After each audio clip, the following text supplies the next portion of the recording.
Hello दोस्तों, स्वागत है हमारे नए वीडियो में। आज की मूवी में हम लोग एक एक्शन थ्रिलर मूवी को एक्सप्लेन करने वाले हैं। इस मूवी में हम लोग दो लड़कियों को देखेंगे जिन्हें कुछ लड़के किडनैप करके ले जाते हैं और वो लोग उन्हें ड्रग्स देकर जंगल के बीचों बीच लेकर जाते हैं। इसके बाद वो लोग इन लड़कियों के साथ यहाँ क्या करते हैं ये हम लोग आगे इस वीडियो में देखेंगे। तो चलिए इस मूवी को शुरू करते हैं। मूवी के शुरुआत में हम लोग दो खूबसूरत लड़कियाँ कैटी और नैन्सी को देखते हैं। वो दोनों एग्रीकल्चर की पढ़ाई कर रही थी, इसलिए वो आगे की पढ़ाई करने के लिए न्यूयॉर्क के एक फार्म में जाने वाली थी। ये दोनों अभी बहुत खुश हैं। इसके अगले दिन उन दोनों को लेने के लिए इनके अंकल जैसन यहाँ आते हैं। जैसन एक FBI एजेंट है। यहाँ से निकलने के बाद जब वो लोग जैसन के घर में पहुँचते हैं तब यहाँ इनकी मुलाकात जैसन की गर्लफ्रेंड से होती है। वो इन दोनों लड़कियों को देखकर बहुत खुश होती है। इस शहर में आने के बाद कैटी अपना नाम हैदर और नैन्सी अपना नाम रिप्ले रखती है। अगले दिन जैसन उन्हें बस स्टॉप पर लेकर जाता है। जैसन यहाँ पर इन दोनों के साथ में न्यूयॉर्क जाने वाली बस का वेट करने लगता है, लेकिन ये दोनों जैसन से कहती है कुछ ही देर में बस यहाँ आ जाएगी,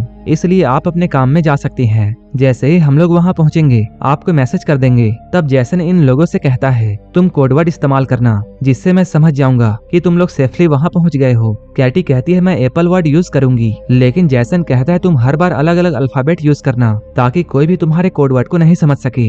जैसन के जाने के बाद यहाँ पर रोड से गुजर रहे दो लड़के जेसी और नैन्सी को देखते हैं। इसके बाद जेसी और नैन्सी पास के एक रेस्टोरेंट में कॉफी पीने के लिए जाती है। यहाँ पर वो लड़के भी आ जाते हैं जो कि कुछ देर पहले इन दोनों को देखकर यहाँ से गुजर रहे थे। इन दोनों का नाम जेड और ल्यूकस है। वो दोनों कैटी और नैन्सी से बातें करने लगते हैं। यहाँ कैटी और नैन्सी उन दोनों को अपना नाम हैदर और रिप्ले बताती है, जो कि उन दोनों ने अपना न्यू नाम रखा था। कैटी उन लोगों को ये बताती है हम लोग न्यूयॉर्क के एक फार्म में एग्रीकल्चर की स्टडी करने के लिए जा रहे हैं, जिस पर जेड कहता है हम भी वहीं जा रहे हैं और अगर तुम दोनों हमारे साथ आना चाहो तब तुम भी आ सकती हो। लेकिन कैटी उन्हें मना कर देती है। लेकिन जब वो दोनों यहाँ से उठकर जा रहे थे तभी नैन्सी कैटी को उन दोनों के साथ जाने के लिए मनाती है। अब ये दोनों उनके साथ चली जाती हैं। लेकिन यहाँ हम लोग ये देखते हैं जेड और ल्यूकस उन दोनों को फार्म ना ले जाकर अपने घर में लेकर जाते हैं, जो कि जंगल के एकदम पास है। ये देखकर कैटी और नैन्सी थोड़ा घबराती हैं और ये लोग इन्हें तुरंत गाड़ी को फार्म की तरफ ले जाने के लिए कहती हैं। लेकिन तभी घर से जेड और ल्यूकस की मॉम आती है, जो कि इन दोनों को बड़े प्यार से चाय के लिए इनवाइट करती है और वो कहती है जेड और ल्यूकस तुम्हें बाद में वहाँ पहुँचा देंगे। अब ये दोनों चाय पी रहे थे तभी कैटी के पास उसके अंकल जैसन के मैसेज आता है, जिसमें कैटी उन्हें कोडवर्ड में एप्पल लिखकर रिप्लाई करती है, जिससे जैसन ये समझ जाता है कि वो दोनों सेफली फार्म में पहुँच गई हैं। अब ल्यूकस की मॉम उन दोनों को कुछ खाने के लिए देती है, जिसे खाते ही कैटी और नैन्सी को नशा होने लगता है क्योंकि उस खाने में ड्रग्स मिला हुआ था। अब ये दोनों समझ चुकी थी कि उनके साथ गलत किया जा रहा है, जिसके बाद ये दोनों यहाँ से भागने की कोशिश करती हैं, लेकिन थोड़ी दूर जाकर वो बेहोश हो जाती हैं। जिसके बाद जेड और ल्यूकस यहाँ आकर इन्हें उठाकर वापस घर में लेकर जाते हैं। अगले दिन जब इन दोनों को होश आता है तब ये लोग खुद को एक जंगल में पाती हैं। इनके हाथ लोहे के जंजीरों से बंधे हुए थे। ये देखकर ये दोनों बहुत डर जाती हैं और हेल्प के लिए चिल्लाने लगती हैं। तभी यहाँ पर जेड आता है और वो इन लोगों से कहता है तुम जंगल की एक ऐसी जगह पर हो जहाँ पर दूर दूर तक कोई इंसान नहीं है, इसलिए तुम्हारे चिल्लाने का कोई फायदा नहीं है। कुछ देर बाद यहाँ पर बोरिस नाम का एक आदमी आता है और वो कैटी को इसका फोन दिखाता है। वो कहता है तुम्हारे फोन पर किसी जैसन नाम के आदमी ने मैसेज किया है, जिसे तुमने पिछली बार एप्पल लिखकर भेजा था। वो दोनों से इसका मतलब पूछने लगता है, जिस पर कैटी कहती है एप्पल एक कोडवर्ड है जिसका मतलब है हम दोनों सेफ हैं। इसके बाद बोरिस जैसन को रिप्लाई करते हुए ये कहता है कि सब कुछ ठीक है और साथ में कोडवर्ड एप्पल भी लिखता है। इसके बाद वो लोग कैटी और नैन्सी को उनके सामने ही नहाने के लिए फोर्स करते हैं। तभी यहाँ पर शेरिफ आता है। शेरिफ को यहाँ देखकर कैटी और नैन्सी उससे मदद मांगने लगती हैं, लेकिन कुछ देर बाद इन्हें पता चलता है कि ये पुलिस ऑफिसर भी जेड और ल्यूकस के साथ मिला हुआ है। ये देखकर वो दोनों और भी डर जाती हैं। अब यहाँ पर कैटी और नैन्सी उन लोगों को समझाने की कोशिश करती हैं कि प्लीज हमें यहाँ से जाने दो, हम लोग किसी को कुछ भी नहीं बताएंगे और अगर तुम लोग चाहो तब हम लोग तुम्हें बहुत सारे पैसे भी दे देंगे। लेकिन वो लोग इनकी एक भी बात नहीं सुनते हैं। इसके बाद हम लोग ये देखते हैं वो पुलिस वाला पावर बढ़ाने के लिए एक दवा खाता है और वो अपने लिए कैटी को चूज करता है। इसके बाद हम लोग उस पुलिस वाले को कैटी के कंटेनर से बाहर आते हुए देखते हैं। इस सीन को देखकर हम लोग ये समझ पाते हैं कि उस पुलिस वाले ने कैटी के साथ क्या किया होगा। वहीं दूसरी ओर हम लोग जैसन को देखते हैं, जिसे कैटी और नैन्सी की बहुत फिक्र हो रही थी क्योंकि कैटी ने मैसेज में एप्पल वर्ड को दोबारा यूज किया था। इधर वो लोग नैन्सी के कंटेनर में एक शराबी और संकी आदमी को भेजते हैं, जो कि अंदर जाकर नैन्सी को बहुत टॉर्चर करता है, जिससे नैन्सी बहुत चिल्लाती है और इसके बाद वो नैन्सी के साथ जबरदस्ती करता है। यहाँ पर ये सभी लोग हैवानियत की सारी हदें पार कर चुके थे। असल में ये लोग कैटी और नैन्सी से जबरदस्ती धंधा करवा रहे थे। इधर जैसन कैटी और नैन्सी के बारे में पता करने के लिए न्यूयॉर्क के एग्रीकल्चर फार्म में कॉल करता है तब उसे ये मालूम चलता है कि वो दोनों एक बार भी वहाँ नहीं गए हैं, जिससे जैसन ये समझ जाता है कि वो दोनों बहुत बड़ी मुसीबत में हैं। इसके बाद वो तुरंत उन्हें ढूंढने के लिए निकल जाता है। इधर कैटी और नैन्सी के साथ बहुत बुरा हो रहा था, क्योंकि यहाँ अगले कस्टमर के आने से पहले जेड और ल्यूकस उन दोनों के चेहरे को कपड़े से ढक देते हैं और वो कस्टमर भी पिग वाला मास्क पहन लेता है। इसके बाद जब वो कस्टमर इनके पास आता है, तब जेड और ल्यूकस कैटी और नैन्सी के चेहरे से उस कपड़े को हटाकर इन दोनों को कस्टमर को दिखाते हैं। जैसे ही ये दोनों लड़कियां इस आदमी को देखती हैं, वो लोग इसके चेहरे को देखकर बहुत डर जाती हैं और जोर जोर से चिल्लाने लगती हैं। इसके बाद वो आदमी नैन्सी को चूज करता है और इसके बाद वो उसे कंटेनर में ले जाकर उसके साथ जबरदस्ती करता है। अब उस आदमी के जाने के बाद जब कैटी नैन्सी के पास में जाती है, तब वो देखती है नैन्सी की हालत बहुत ज्यादा खराब हो चुकी है। वहीं दूसरी तरफ इधर जैसन पुलिस स्टेशन पहुंचता है और वो यहाँ एक पुलिस ऑफिसर से मिलता है और ये वही पुलिस ऑफिसर है जिसने कैटी के साथ जबरदस्ती की थी। जैसन उसे कैटी और नैन्सी के किडनैपिंग के बारे में बताता हुआ ये कहता है कि वो भी एक FBI एजेंट है, जिस पर वो पुलिस ऑफिसर जैसन से ये पूछता है, आपको कैसे पता है कि वो दोनों किडनैप हुई हैं? जिस पर जैसन उन्हें कोड वर्ड वाली बात बताता है, मैंने जैसा कि कैटी को समझाया था, लेकिन कैटी ने एक ही कोड वर्ड को दोबारा इस्तेमाल किया है, जिससे मुझे ऐसा लग रहा है कि वो दोनों कोई मुसीबत में हैं और शायद किडनैप हो गई हैं। वहीं इधर ये पुलिस ऑफिसर बोरिस को सारी खबरें देता है कि इन दोनों लड़कियों के अंकल FBI एजेंट हैं और वो इन दोनों को ढूंढ रहे हैं और कैटी ने हमें उस कोड वर्ड के बारे में गलत इन्फॉर्मेशन दी थी। इसके बाद बोरिस जेट को उस कंटेनर से थोड़ा दूर ले जाकर उससे बातें करता है कि इन दोनों लड़कियों को जल्द से जल्द ठिकाने लगाना होगा, वरना हम लोग मुसीबत में पड़ सकते हैं और हमें शहर से आने वाली और भी नई लड़कियों को पकड़ना है। इधर कैटी अपने कंटेनर के पास में खड़ी होकर चुपचाप इन दोनों की बातों को सुनती है। इन दोनों की बातें खत्म होने के बाद बोरिस कैटी के कंटेनर में जाकर उसके साथ फिर से जबरदस्ती करता है। वहीं दूसरी ओर जैसन भी वही रेस्टोरेंट पहुंचता है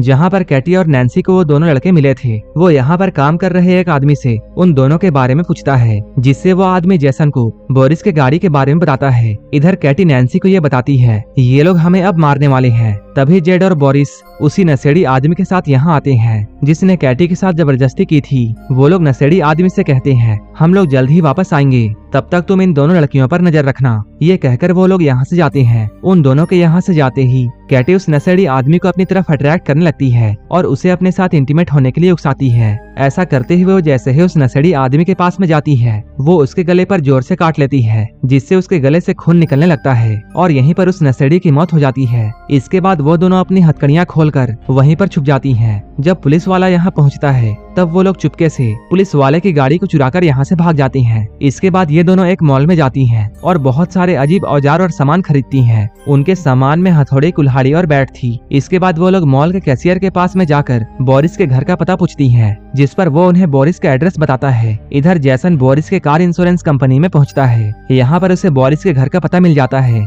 इधर हम लोग बोरिस को देखते हैं, जो कि अपने घर में म्यूजिक लगाकर एंजॉय कर रहा था। अभी यहाँ पर कैटी और नैन्सी आ जाती हैं और टेनिस बॉल पर काफी सारी कीलें लगाकर उसके मुंह पर मारती हैं, जिससे वो बेहोश हो जाता है। इसके बाद जैसे ही उसे होश आता है, तब वो खुद को एक टेबल में बंधा हुआ पाता है। लेकिन बोरिस खुद को छोड़ने के लिए उन्हें बहुत सारे पैसों का ऑफर देता है, लेकिन कैटी और नैन्सी को पैसा नहीं बल्कि अपना बदला चाहिए था। वहीं अंकल जैसन भी बोरिस के घर के बाहर पहुंच चुके हैं। इधर कैटी और नैन्सी बोरिस से उस मास्क वाले आदमी का एड्रेस पूछती हैं, जिससे बोरिस उन्हें एड्रेस बता देता है। इसके बाद वो लोग बोरिस के पीछे कीलों से भरा हुआ एक बेसबॉल बैट घुसा देते हैं, जिससे बोरिस जोर जोर से चिल्लाता है। इन आवाजों को सुनकर जैसन जल्दी से घर के अंदर आता है और आकर देखता है बोरिस मर चुका है। तभी उसे घर के बाहर गाड़ी की आवाज सुनाई देती है, लेकिन जब तक वो बाहर जाता, कैटी और नैन्सी यहाँ से निकल चुकी थी। अब जैसन जल्दी से पुलिस स्टेशन जाता है और उस पुलिस ऑफिसर से दोबारा कैटी और नैन्सी के बारे में पूछता है। इसी दौरान जैसन कैटी और नैन्सी को कॉल करने की कोशिश करता है। तभी उसे पता चलता है कैटी का फोन उस पुलिस ऑफिसर के जेब में है। इससे पहले कि जैसन कुछ कर पाता, वो पुलिस ऑफिसर जैसन के पीछे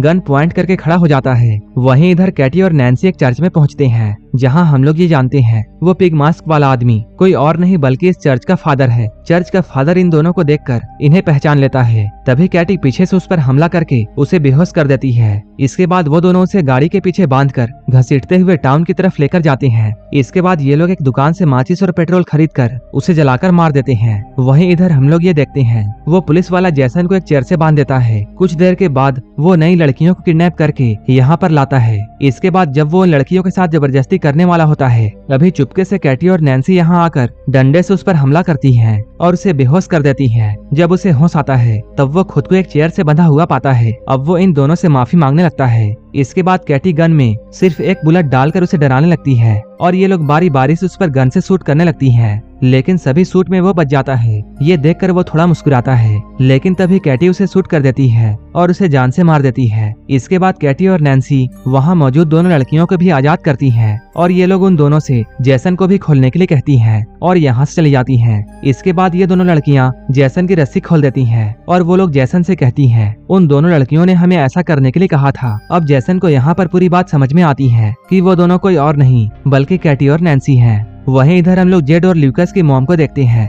जो कि ड्रिंक कर रही थी। तभी अचानक उसे अजीब सा नशा होने लगता है जिससे वो वहीं पर गिरकर बेहोश हो जाती है। इसके बाद जब उसे होश आता है तब वो देखती है कैटी और नैन्सी ने उसे बेसमेंट में एक कुर्सी में बांध कर रखा है और उन दोनों ने जेड को भी उसके सामने बांध कर रखा है। इसके बाद कैटी और नैन्सी जेड को उसकी माँ की आंखों के सामने ही डंडे से मार मार कर जान से मार देती हैं, जिससे उसकी मॉम जोर जोर से रोने लगती है। इसके बाद वो लोग उसकी मॉम को ल्यूकस के पास में लेकर जाती हैं। यहाँ पर वो लोग ल्यूकस को गन पॉइंट में लेकर एक डंडा देकर उसकी मॉम को मारने के लिए कहती है और वो लोग ल्यूकस से कहती हैं, अगर तुमने इस डंडे से अपनी मॉम को नहीं मारा तब हम तुम्हें गोली मार देंगे। लेकिन ल्यूकस ऐसा नहीं कर पाता है, जिसके बाद नैन्सी उसे गन से शूट करके मार देती है। इसके बाद वो उसी गन को साफ करके ल्यूकस के हाथों में देती है ताकि पुलिस को ऐसा लगे कि दोनों माँ बेटे आपस में ही लड़कर मर गए हैं। इसके बाद ल्यूकस की मॉम कैटी और नैन्सी से ये कहती है, अगर तुम मुझे नहीं मारोगी तब मैं तुम्हें बहुत सारे पैसे दे सकती हूँ। उसकी बात सुनकर कैटी और नैन्सी बहुत हंसती हैं। इसके बाद नैन्सी एक कटिंग मशीन से बहुत ही बेरहमी से उसके सर को काट देती है।